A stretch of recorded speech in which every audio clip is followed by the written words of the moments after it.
இந்த 7 கூட்டல் 1 பார்த்தீங்கன்னா 7வது, அதன் பிறகு 1வது ஒரு தனித்துவமான ஒரு ஏரணம் இருக்குது அப்படின்னு உங்களுக்கு எடுத்து காட்டியிருந்தேன்.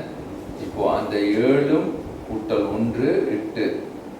அப்போ 8இன் அடிப்படையில் ஏன் இயங்குது அப்படின்றதுக்கு ரொம்ப அழகான காரணங்கள் உண்டு. அது ஏன் 8ஓட முடிஞ்சிடணும், அதுக்கு மேலே இருக்கக்கூடாதா அப்படின்னு நல்ல ஆழமான ஒரு சிந்தனையை நம்ம உள்ளே கொண்டு போகிறோம். அதற்கு பிறகு அது 8இன் உள்ளே தான் அடக்கமாகும். மீண்டும் மீண்டும் அது அது மாதிரி சுற்றிடும், ஒரு சுழற்சி மாதிரி. எப்படி 7 சுரங்கள் சரிகம பத நீசா அப்படின்னு 7ஓட முடிஞ்சிருச்சு. அதுக்கு இங்கே 8 இருக்கா? 8 இருக்கா? 7 சுரங்கள் தான், சரியா? 7 சுரங்கள். அப்போ எப்படி 8 லாஜிக் வந்தது?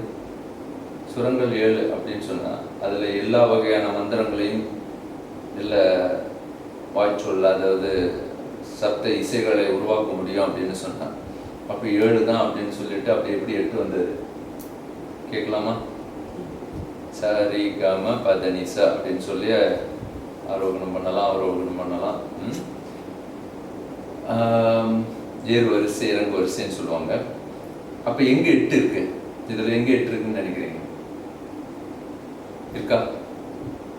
தெரியல, பார்க்க முடியல. சரி, நான் இன்னைக்கு தலைப்பு விட்டு போகலை. ஆனால் ரொம்ப நுட்பமான விஷயம் என்ன அப்படின்னா, அந்த 8 எங்கே இருக்குன்னா சா அப்படின்னு சொல்கிறோம், ரீன்னு சொல்கிறோம் அப்படின்ற மாதிரி போயிட்டே இருக்கோம்ல. அங்கே இடையில ஒரு வெளி வருது, ஸ்பேஸ். இந்த சா ரீ அப்படின்ற அந்த இதுலேயே இடைவேளை, அந்த இடைவேளை கொடுக்கும் பொழுது அந்த ஸ்பேஸ் தான் நம்ம வந்து 8வது சுரமாக எடுத்துக்கிறோம். அப்போது 8வது சுரம் அப்படின்றது அந்த ஸ்பேஸ். அதை எப்படி பயன்படுத்துறது அப்படின்றது தான் அந்த நுணுக்கம், சரியா? சா சுரங்கள் வரும். அதே மாதிரி 8வது வந்து என்ன சொல்கிறது, ஒரு வெளித்தல், உணர்தல் அப்படின்ற மாதிரி. அப்போ அதே மாதிரி தான் அந்த வெளியின் பயன்பாடை நமக்கு பயன்படுத்த தெரியணும். வெளினா என்னன்னு தெரியுதா? இப்போ சா விட்டுருக்கேன், இடைவேளை கொடுத்துட்டு திருப்பியும் சான்னு எடுக்கிறேன். அந்த இடைவேளை அதுதான் அந்த வெளி. அது ஒரு சுரம் அப்படின்றத நம்ம பார்க்குறோம்.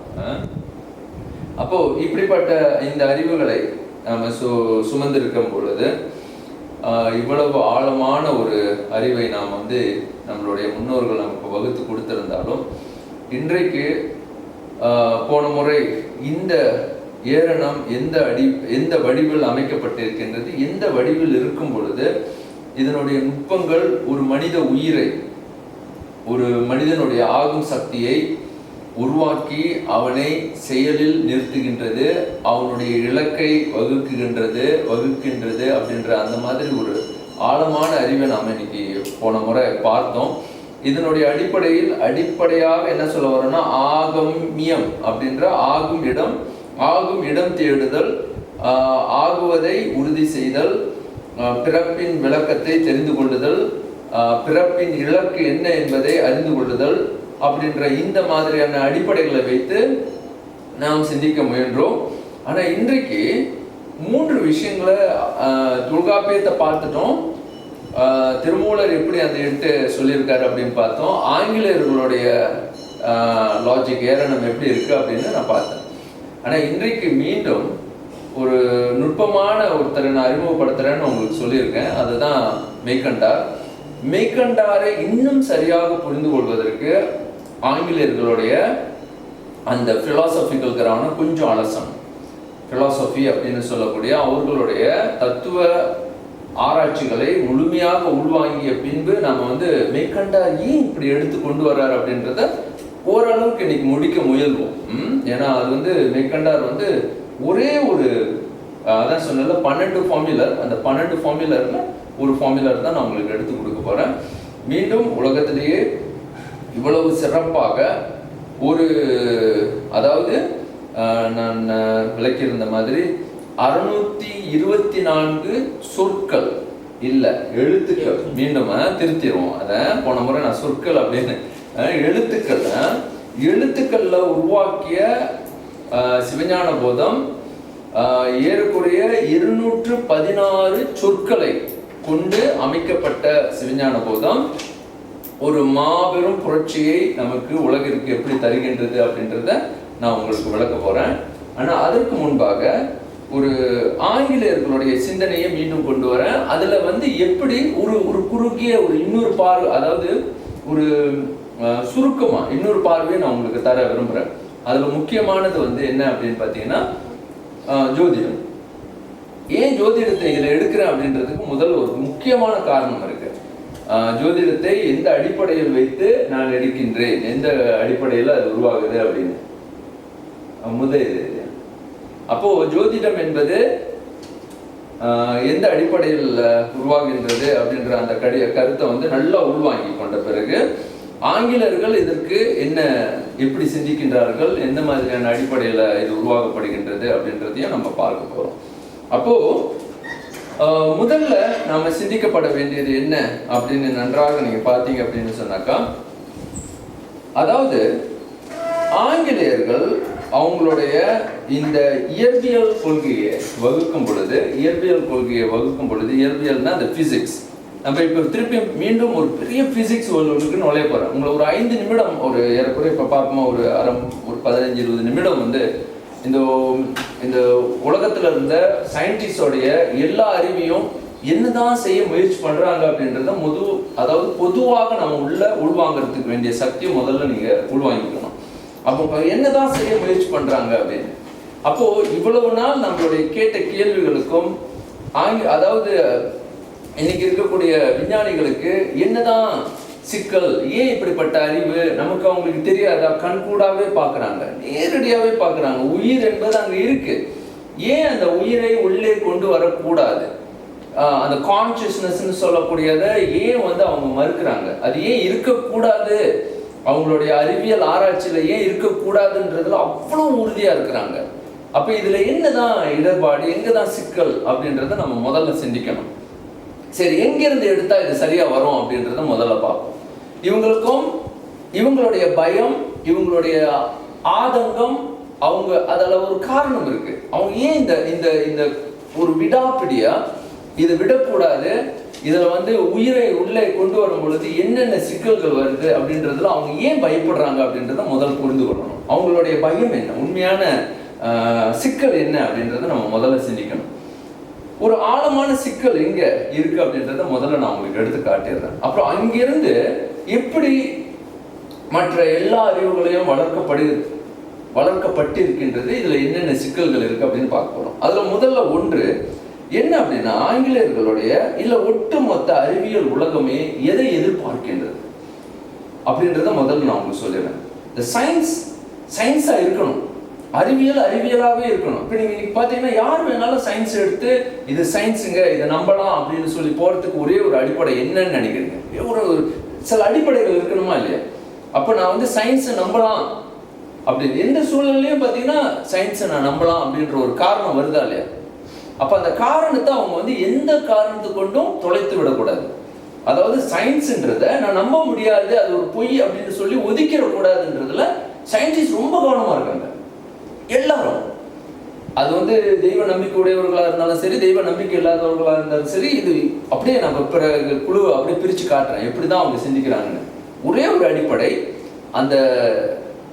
அதாவது அறிவியல் என்பது என்றென்றைக்கும் ஒரு மனிதன் எடுத்து அதை வந்து என்ன செய்ய முடியும், இது வந்து உறுதியாக இதை நான் எடுத்து செயல்படுத்த முடியும்ன்ற அந்த நம்பிக்கை அவங்க மத்தியில் உருவாக்குறதுக்கு ஒரே காரணம், 2 காரணம் இருக்காது.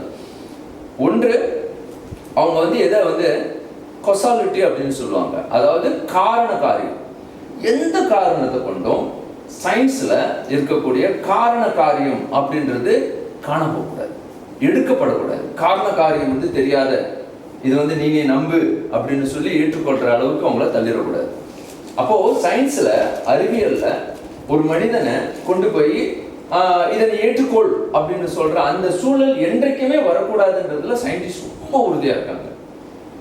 இதை நீ வந்து நம்ப வேண்டும் அப்படின்ற அந்த நம்பிக்கையை முதல்ல வலியுறுத்தி அவனுடைய அறிவை நகர்த்த வேண்டிய அந்த கட்டாயத்தை உருவாக்க கூடாது என்பதில் அவங்க ரொம்ப ஆணித்தரமா இருந்தாங்க, இன்றைக்கும் இருக்கின்றார். அதான் அவங்களுடைய முதல் ஸ்டாண்ட். 2வது, அவங்க என்ன பார்க்குறாங்க அப்படின்னு சொன்னா 2 தன்மைகளை அவங்க இழக்க தயாரான. அப்போ அவங்களுடைய போராட்டமே 2 போராட்டம் தான். ஒன்று, அந்த காரண காரியம் விளக்கக்கூடாது. அப்ப எப்பெல்லாம் இழக்குவோம் அப்படின்றத நான் முதல்ல சொல்றேன். எப்படிலாம் இழக்க வைக்கிறாங்க அப்படின்னு, மனிதர்கள் எப்ப அதை இழக்க செய்யறாங்க, இழந்து விடுவோம் அப்படின்ற அந்த சூழல் எங்க வருது அப்படின்றது. இங்கதான் வந்து அதை என்ன சொல்லுவோம் அப்படின்னு சொன்னாக்கா, ஒரு முக்கியமான ஒரு பவுண்டரி லைன் அவங்க வரைஞ்சிக்கிறாங்க. இதை விட்டு நம்ம வந்து இறங்கிடவே கூடாது அப்படின்னு. ஒன்று, நான் சொன்ன மாதிரி கொசாலட் பிரச்சனை அப்படின்னு சொன்னேன். காரண காரியங்களை எந்த சூழலையும் வந்து காரணம் தெரியாமல் ஒரு காரியத்தில் நம்ம இறங்கிட முடியாது. இல்லை காரியத்தை விளக்குற முயற்சிகள் நடக்கும் பொழுது அது வந்து நிறைய எந்த சூழலுக்கும் கொண்டு போகலாம், வித்திடலாம் அப்படின்ற மாதிரி ஒரு கருத்து அவங்களுக்கு இருக்கு. அடுத்தது வந்து லோக்காலிட்டி அப்படின்னு சொல்லுவாங்க. லோக்காலிட்டி அப்படின்னா என்ன அப்படின்னா, ஒரு தனித்தன்மை.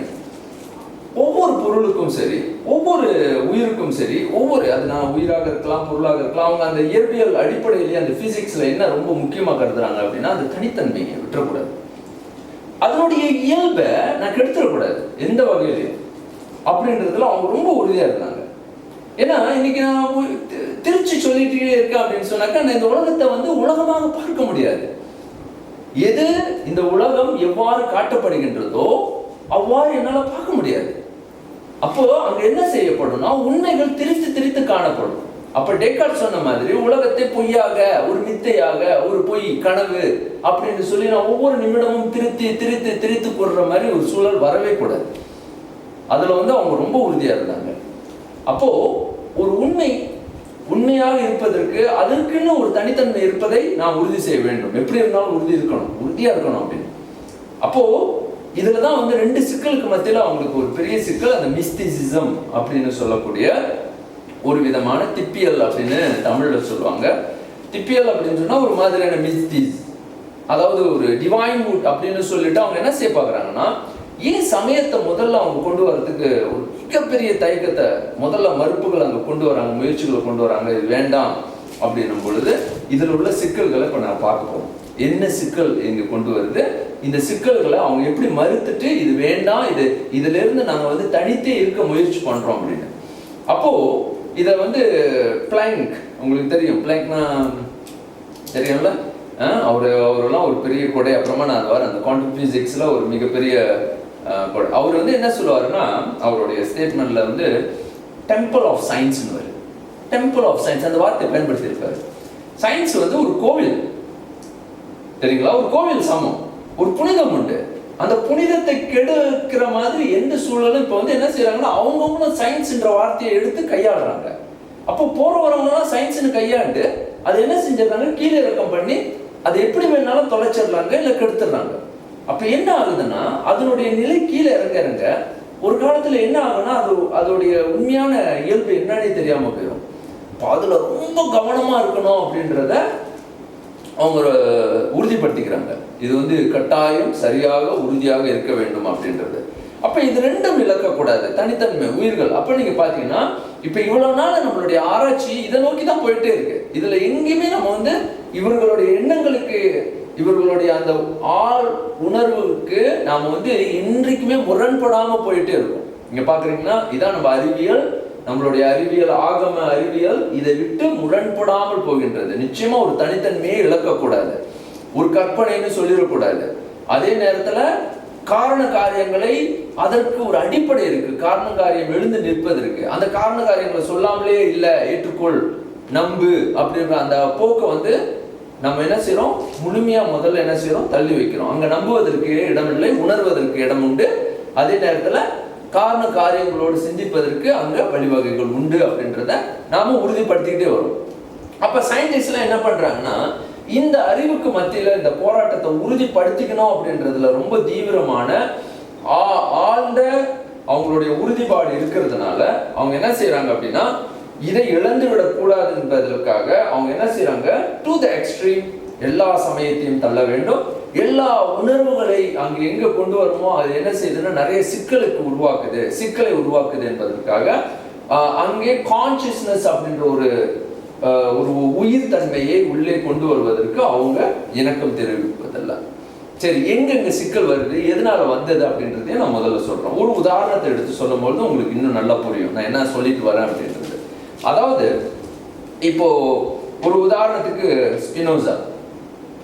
ஸ்பினோசா வந்து ஒரு ஆழமான திங்கர் அப்படின்னு முதல்ல சொல்லியிருக்கேன் உங்களுக்கு. இப்போ அவர் என்ன சொல்றாருன்னா, இந்த உலகத்தில் இருக்கக்கூடிய அத்தனை பொருளும் அத்தனை உலக இயக்க பொருள்களும் எதனால் உருவாக்கப்பட்டிருக்கின்றது அப்படின்னு பார்த்தீங்கன்னா அது வந்து கடவுளினுடைய சிந்தனை, அப்சல்யூட் அப்படின்றது. இதெல்லாம் அப்சல்யூட், ஒரு முழுமை பெற்ற ஒரு முழுமையான ஒரு உருவாக்கம். அந்த முழுமையிலிருந்து இவையெல்லாம் உருவாகி இருக்கின்றன அப்படின்ற ஒரு கருத்து. அப்ப இது வந்து காட்ஸோட தாட் அப்படின்னு சொல்லி அப்புறம் தான் அவர் வந்து பிரிச்சுக்கிறாரு. அங்கேயே உயிர் பொருள் இருக்கு, அங்கேயே சடப்பொருள் இருக்கு அப்படின்னா அவருடைய அடிப்படைகளை உருவாக்கிட்டு வர்றாரு. இதே வந்து நம்மளுடைய சமய ரீதியிலையும் இந்த கருத்துக்கள் அதிகமாக இருக்கு. எல்லாமே பிரம்மத்தின் அடிப்படையில் தான் உருவாகின்றது, பிரம்மம் என்பது ஒன்று, எல்லாமே அங்கிருந்து தான் வரக்கூடிய அப்படின்றது. இந்த கருத்தும் பாத்தீங்கன்னா வெஸ்டர்ன் திங்கிங் வந்து எதுக்கும் நம்மளுடைய, அதாவது பாத்தீங்கன்னா ஈஸ்ட் அப்படின்னு சொல்லக்கூடிய நம்மளுடைய கிழக்கு சிந்தனைகளை அவர்கள் உள்வாங்கியவர்களாக தான் இருந்துகிட்டே இருக்காங்க. அவங்களுக்கு நிறைய பயம். இந்த கிழக்கு வந்து உள்ள பூந்துருச்சுன்னா அந்த வெஸ்டர்னுடைய ஆதிக்கம்ன்ற காரணத்துக்காக மட்டும் இல்லை, இந்த சிந்தனையை வந்து என்ன செஞ்சிடும், அவங்கள முடக்கி போட்டுரும், அவங்களோட அறிவை முடக்கிறோம் அப்படின்ற அந்த பயம் அவங்களுக்கு இருக்கு. ஏன்னா இப்போ இந்த ஒரு காரணத்தை எடுத்து பார்ப்போம். முதல்ல இந்த ஒரு காரணம், சரி எல்லாமே வந்து ஒன்றிலிருந்து தான் வெளியே வருகின்றது அப்படின்ற ஒரு கருத்தை முதல்ல எடுத்தாலே என்ன சிக்கல் வருது? அடிப்படையிலே சிக்கல் வந்துடும். என்ன சிக்கல்னு நினைக்கிறீங்க? அப்ப என்னால எதை விளக்க முடியாம போயிடும். முதல்ல உயிர், சடம், சட சித்து ரெண்டுமே விளக்க முடியாம போயிடும். சித்து சடம் ஒன்றா? நிச்சயமா இல்லை. அப்ப நான் ஏன் இருந்திருக்க வேண்டும் அப்படின்னா, என்னையும் ஒரு பக்கத்துல என்ன இருக்கோ ஒரு பொருளை ரெண்டுமே ஒன்று அப்படின்னு சொன்னா அது எப்படி ஒன்றாக முடியுமா? அப்ப அது ஒரு பொருள் இல்லை அப்படின்றத முதல்ல நம்ம உறுதிப்படுத்திக்கணும். அதான் நான் சொன்ன இந்த லோக்காலிட்டி, தனித்தன்மை, அதனுடைய தனித்தன்மையை இழக்குது பாருங்க. இது எல்லாமே ஒன்று அப்படின்னு சொல்லும் போது எல்லாத்தையும் ஒன்றா சேர்த்து நான் லம் பண்ணும் போது, எல்லாத்தையும் ஒன்றாக இணைக்கும் பொழுது, இது எல்லாமே ஒரு சடத்துக்கு கொண்டு போகும்போது என்ன ஆகும்? இல்லை இது எல்லாமே ஒரு பொருள் அப்படின்னும் பொழுது இப்ப இந்த ஒவ்வொரு பொருளினுடைய இலக்கணம் எல்லாமே போச்சு, எதுவுமே விளக்க முடியாம போயிடும். அப்ப காரண காரியங்கள் நான் சொல்லணும்னு அவசியம் இருக்கா? இல்லையா அப்படின்னு சொல்லிட்டு நம்ம தூக்கி போட்டு போயிடலாமே. புரியுதா? எங்க சிக்கல் ஆரம்பிக்குது பாருங்க. காரணம் காரியம் எனக்கு தேடணும்னு அவசியமே கிடையாது, இதெல்லாம் ஒன்றுன்னு நான் சொல்லி முடிச்சிடலாம். அப்பயும் நீங்க அதனால தான் பாருங்க, நான் முதல் லாஜிக் எடுக்கும் போது ஒன்றவன் தானேன்னு சொன்னேன், ஒன்று அப்படின்றது. ஆனா அது இரண்டாக பிரியுது, அப்ப எல்லாமே ஒன்றில் தான் வருகின்றது அப்படின்ற அந்த கருத்து இருக்கிற மாதிரி தெரியுது. இதுதான் ரொம்ப கவனமா மெய்கண்டார் பார்த்துட்டே வர்றாரு. இந்த இடத்துல இந்த தப்பு நடந்துடக்கூடாதுன்றதுல அவர் ரொம்ப கவனமா இருக்காரு. இங்கதான் தப்பு நடக்க வாய்ப்பு அதிகமா இருக்கு. அதே வெள்ளக்காரவங்களும் யோசிச்சிருக்காங்க. பாத்தீங்கன்னா சயின்டிஸ்ட், அறிவியல்வாதிங்க என்ன நினைக்கிறாங்கன்னா, ஒன்றுன்னு சொல்லி நீ முடிச்சுட்டேன்னா அத்தனையும் மென்டல் அப்ஸ்ட்ரக்ஷனுக்கு கொண்டு போய் முடிச்சுட்டோம்னா இந்த உலகத்துல இருக்கிற காரண காரியங்களை விளக்குறதுக்கு கட்டாயம் இல்லை. இதெல்லாம் மிஸ்டேக் ஆயிடும், தேவையில்லை. அப்ப வந்து அக்கலிசம் அப்படின்னு சொல்லக்கூடிய அந்த மறையியல் அப்படின்னு சொல்லுவாங்க. அது எல்லாமே no reasoning, nothing to reason. அப்ப இது பொய்ன்னு சொல்லலாம், இது எதற்காக காரணம் சொல்றதுக்கு அவசியம் தேவையில்லை, ஏன்னா எல்லாமே ஒன்று அப்படின்னு முடிச்சிடலாம். சரியா? அப்போ முதல்ல அது அந்த லோக்காலிட்டி ப்ராப்ளம் அப்படின்றது ரொம்ப முக்கியம். ஏன்னா அந்த தனித்தன்மையை விளக்க முடியாம என்னால போகுது. அது ஏன் இருக்க வேண்டும் அப்படின்னு எல்லாத்தையும் ஒன்றாக இணைச்சு இதெல்லாம் ஒன்றுக்கு கீழே அடங்கிறோம் அப்படின்னு முடிச்சு எல்லாமே ஒண்ணு அப்படின்னும் போது இது விளக்க முடியல. இது என்ன அப்படின்னு அப்படி முடியுது அப்படின்னா அந்த முடிவு அப்ப எனக்கு காரணம் என்னென்ன, எதுக்காக இருக்க வேண்டும் அப்படின்ற பல கேள்விகளுக்கு என்னால அடுத்த பதில்களை என்னால தரவே முடியாது. அப்ப என்ன நான் செய்து கொண்டிருக்கின்றேன்? அப்ப கேள்வி மீண்டும் வருது, இப்பொழுது நான் இங்கே என்ன செய்து கொண்டிருக்கின்றேன், எதற்காக நான் இங்கே இருக்க வேண்டும்? இப்ப எல்லாம் நானும் நீங்களும் ஒன்று, நானும் இந்த மேஜையும் ஒன்று அப்படின்னா பொருள் எல்லாமே இழந்துடுது. அப்ப இந்த அடிப்படையிலேயே வந்து மிகப்பெரிய சிக்கல் வந்தது.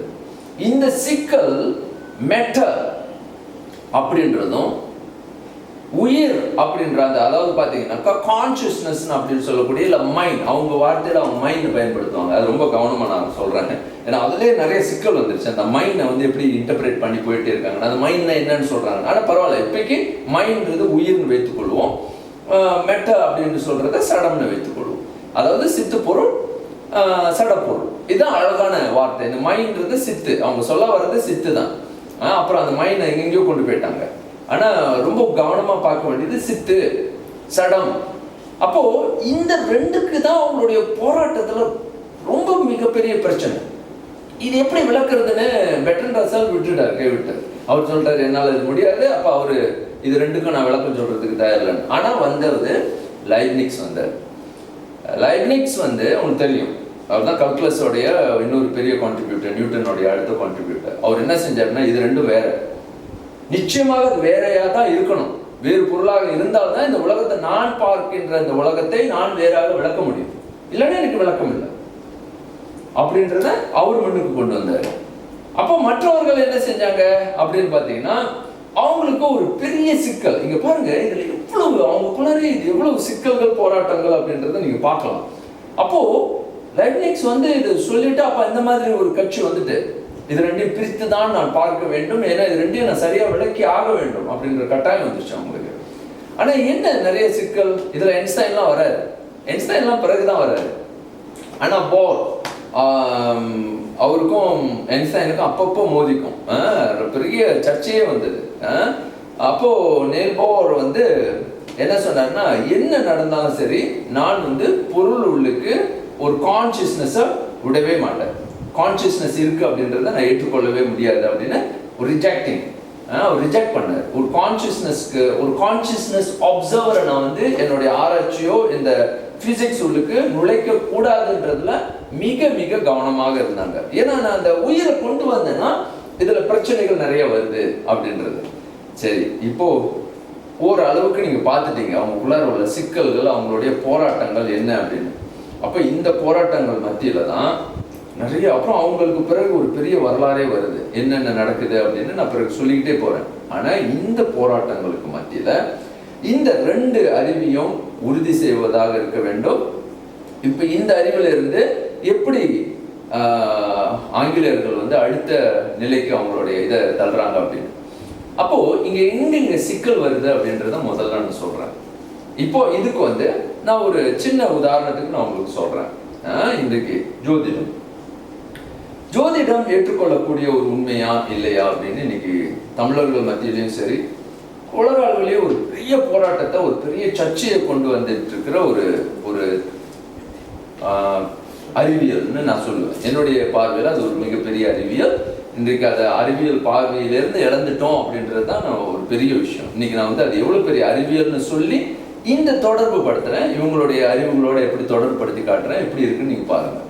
அப்போ இந்த ஜோதிடம் என்பது அப்படின்னு பாத்தீங்கன்னா, ஜோதிடம் ஏன் எல்லாருக்கும் பிடிக்க மாட்டேங்குது அப்படின்னு, எல்லாருக்கும் இல்லை, இது எல்லாருக்கும் பிடிக்கிறதுன்னு இல்லை, இதுல ஒரு பெரிய விஷயம் இருக்கு. அது எங்க குழப்பமாகுது அப்படின்னா, அது ஒரு மிஸ்டிசிசம் அப்படின்னு, அதாவது மீண்டும் சொல்றேன், அது ஒரு திப்பியல் சிந்தனை அப்படின்ற, திப்பியல்னா ரெண்டு தமிழ்ல அழகான வார்த்தையை, அது திப்பியம்னு சொல்றேன்னா, அது ஒரு டிவைன் கலந்தது, ஒரு அருள்நிலை கலந்தது.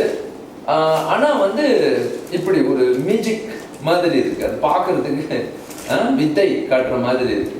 ஆனா அது கிடையாது, ஒரு மிகச்சிறந்த அறிவியல் அப்படின்னு நான் சொல்லியிருக்கேன். ஆனா இப்ப இங்க என்ன அப்படின்னும் பொழுது, இந்த மிஸ்டிசிசம்னு சொல்லக்கூடிய இந்த இதை ஏன் இந்த சோதிடம் ரொம்ப முக்கியமான பங்கு வகுக்குது அப்படின்றத நான் உங்களுக்கு எடுத்து காட்டுறேன்.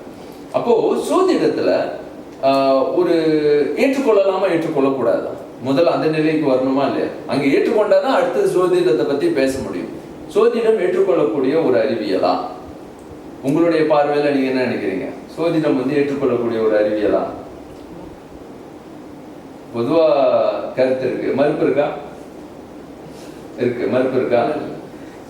யாருமே மறுக்கலையா அப்படின்னு சொன்னாக்க, இங்க மறுக்கல, உலகத்துல பாத்தீங்கன்னா இன்றைக்கு தமிழர்கள் மத்தியிலே அதுக்கு நிறைய மறுப்பு வந்துருச்சு. என்னன்னா அப்ப என்ன அடிப்படையிலன்னா ஒரு கீழிறக்கம் இருக்கு. சோதிடம் இன்னைக்கு என்ன சொல்றாங்க, அது ஒரு கீழிறக்கம், கீழே வந்துருச்சு. என்ன வேணாலும் யார் வேணாலும் எது வேணாலும் சொல்லிடலாம் அப்படின்ற ஒரு கருத்து வந்ததுனாலதான் அதோடைய கீழிறக்கம் வந்தது. சரி, சோதிடம் என்பதை முதல்ல சயின்ஸுக்கு எப்படி சோதிடம் வந்தது அப்படின்னு சொல்றேன். ஏன்னா சயின்ஸே சோதிடம்னு சொன்னா, சயின்ஸே ஒரு சோதிடம்னு சொன்னா ஏற்றுக்கொள்வீங்களா? நிச்சயமா எதிர்ப்பு வந்துடும். எப்படி சயின்ஸை போய் சோதிடம்னு சொல்றீங்க அப்படின்னு. சோதிடம் சயின்ஸ்னு முதல் சொன்னேன், ஆனா நான் இப்ப சொல்றேன் அதாவது சயின்ஸே சோதிடம் அப்படின்னு. இப்ப எங்க இருந்து ஆரம்பிக்குது இந்த கலை, என்னுடைய நுட்பம் அப்படின்றத இங்க இருந்து முதல்ல ஆரம்பிக்கிறேன். ஏன்னா நான் சயின்ஸ் தான் சோதிடம்னு சொல்றேன், திருப்பி இருக்கேன். அப்போ சயின்ஸ் ஆராயுமா, சயின்ஸ் ஆராய்ஞ்சிட்டே வரும்.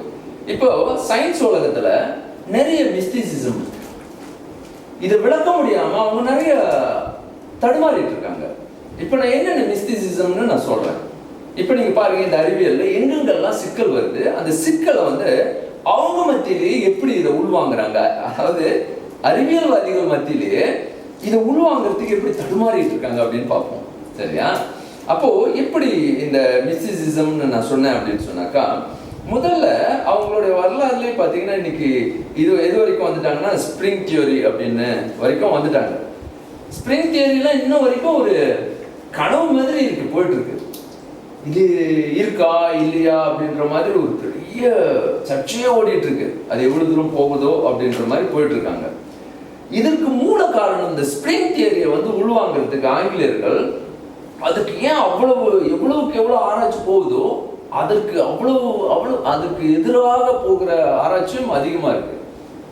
காரணம் என்னன்னா, ஸ்ட்ரிங் தியரி அடிப்படையிலேயே நம்மளுடைய கலாச்சாரத்தை உள்வாங்கிய ஆராய்ச்சி. அது என்னன்னா வைப்ரன்சி, அதிர்வுகளின் விளக்கம்.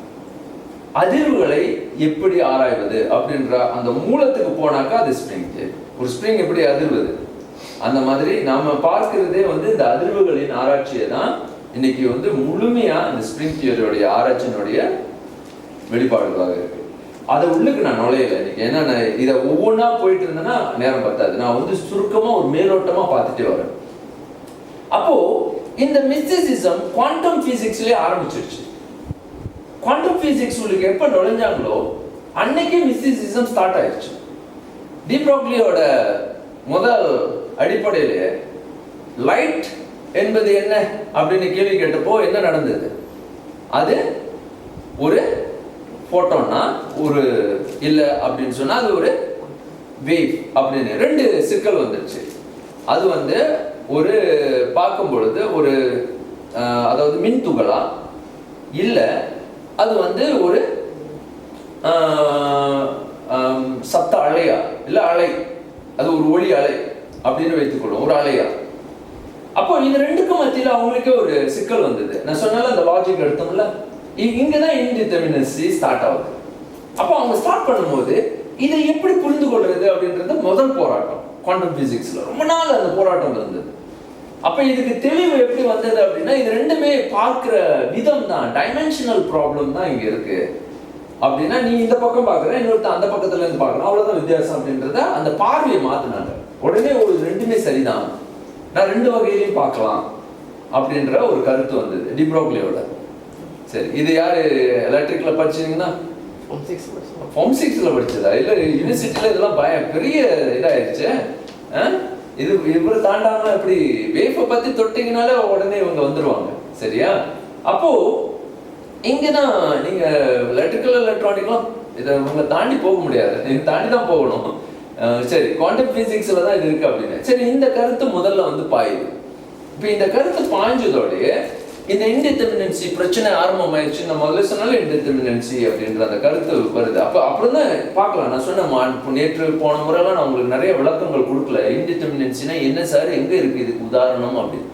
இது ஒரு நல்ல உதாரணம். அப்ப இது எப்படி பார்ப்பது, இது எப்படி புரிந்து கொள்வது, இது ரெண்டு நிலைகள்லயும் நிலைப்பாடு இருக்கு. இதுவும் உண்மையா இருக்கு, இதுவும் உண்மையா இருக்கு. பாக்குறீங்களா? ரெண்டுமே உண்மையா இருக்கு. அப்ப நான் ஒருத்தவங்க இது எந்த உண்மையை எடுத்துக்கொள்வது? ஒரு இதுக்கு ஒரு தன்மை தான் இருக்கணும் அப்படின்னு நினைக்கும்போது இங்க ரெண்டுமே வெளிப்பட்டு நிற்குது.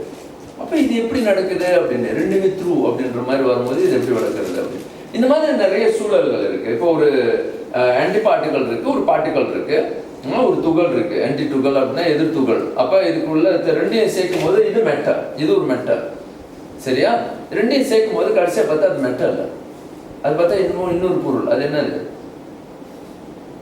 இல்லை அப்படின்ற இன்னொரு நிலைக்கு போயிடுச்சு. இல்லாமை, அது இல்ல. அப்ப அது ஒரு எனர்ஜி ஃபார்ம்னு வைத்துக் கொள்வோம், அது ஒரு ஃபார்ம்ல இருக்கு. ஆனா என்னன்னு சொல்ல முடியல, அது மெட்டல். அதாவது அதுக்கு ஒரு பொருள்மே இல்லை. இதை எப்படி விளக்குறது? அப்போ இங்கதான் ஆரம்பிச்சிச்சு அவங்களுக்கு விளக்கம் கஷ்டம்.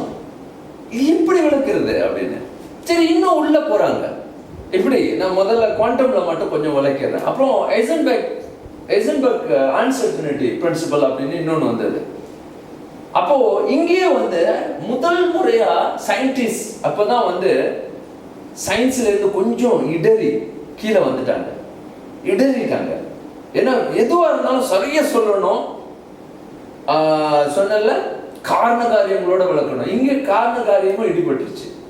ஏன்னா அன்சர்டனிட்டி அப்படின்ற ஒரு சூழல், அதாவது நிலை இல்லாமை அப்படின்ற ஒரு சூழல்ல உங்களை இழுக்குது பாருங்க.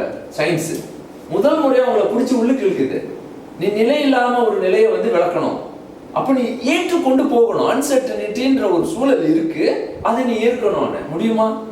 சயின்டிஸ்ட் இதை ஏற்றுக்குவாங்களா? அதுதான் பெரிய சிக்கலா இருந்தது அவங்களுக்கு, எப்படி ஏற்றுக்கொள்வது அப்படின்னு. ஒரு பார்வையில ஒரு பார்ட்டிகளோட இதை பார்க்கும்போது, அதோடைய வெலாசிட்டியை பார்க்கும்போது அதோடைய மொமெண்டம் பார்க்க முடியல, செட்டுன்னு அதை பண்ண முடியல. அப்போ அவங்களால அளக்க முடியற அந்த பிரச்சனை அங்கேயே ஆரம்பிச்சிருச்சு. இது எப்படி விளக்குறது அப்படின்னு. இது ரெண்டும் அழகான பிரின்சிபல். அப்போ அன்சர்டனிட்டி ஹைசன்பெர்க் பிரின்சிபல் வந்ததோடய அவங்களுக்கு ஒரு பெரிய தலையீடு. அதுக்கும் மேல சரி இதுதான் அப்படிதான் குவாண்டம் மொழிக்கு இன்னும் போறாங்க.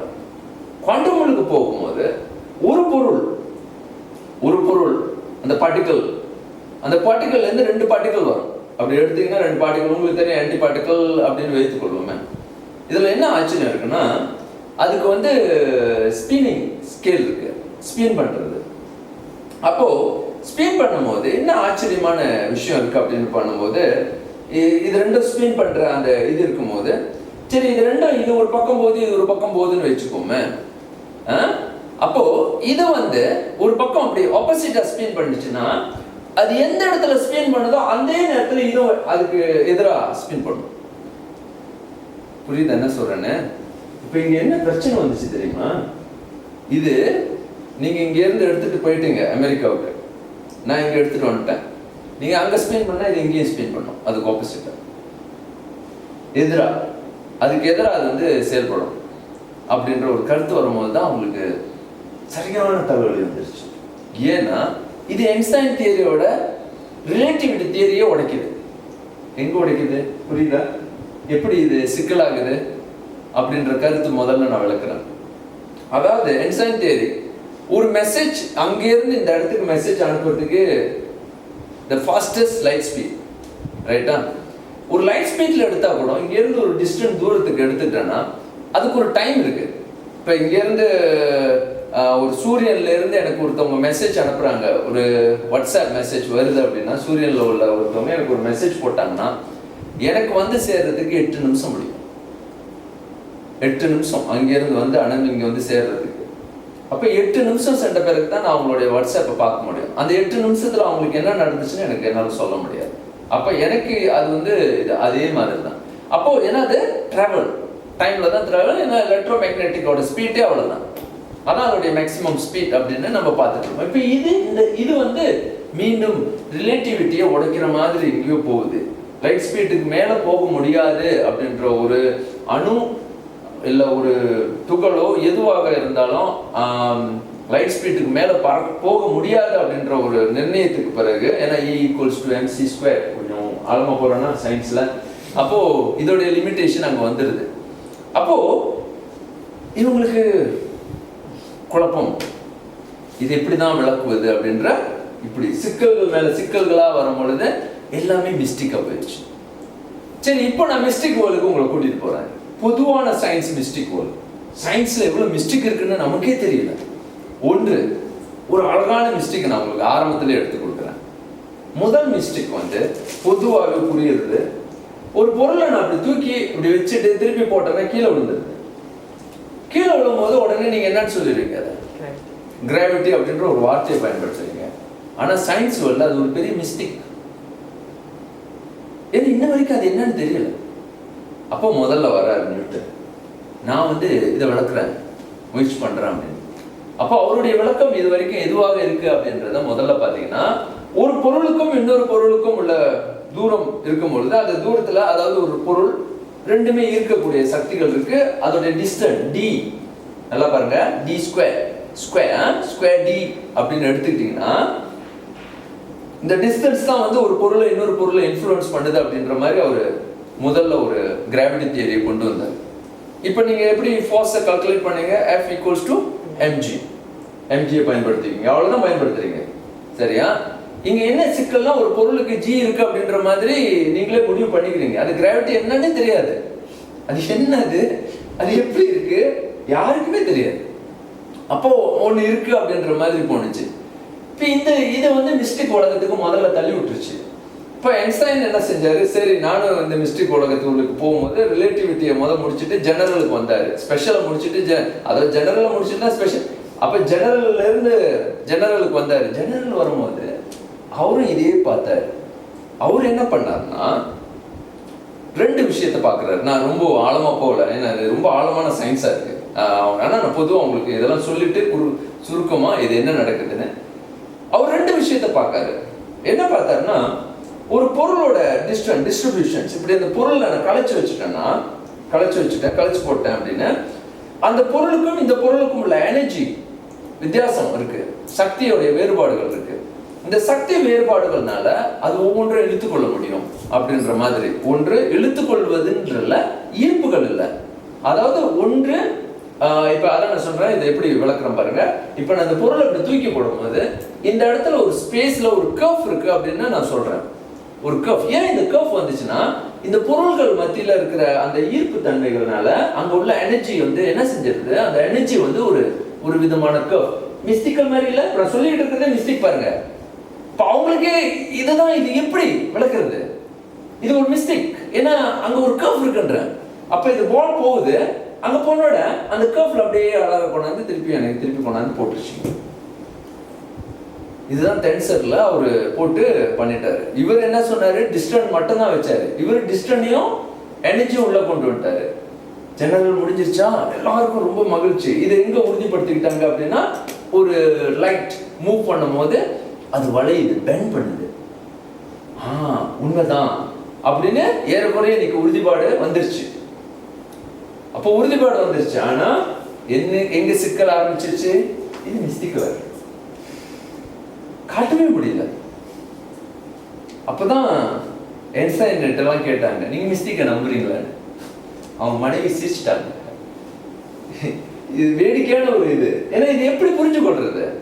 ஏன்னா அவங்க இது வரைக்கும் மிஸ்டிக் உலகத்தையே விளக்கணும் பாருங்க. சரி, இங்கதான் மிஸ்டிக் வேர்ல்ட் இருக்கா அப்படின்னா, ஐன்ஸ்டைனுக்கு இப்ப இங்க என்ன ஸ்டாண்டர்ட் நான் அப்புறமா சொல்றேன்.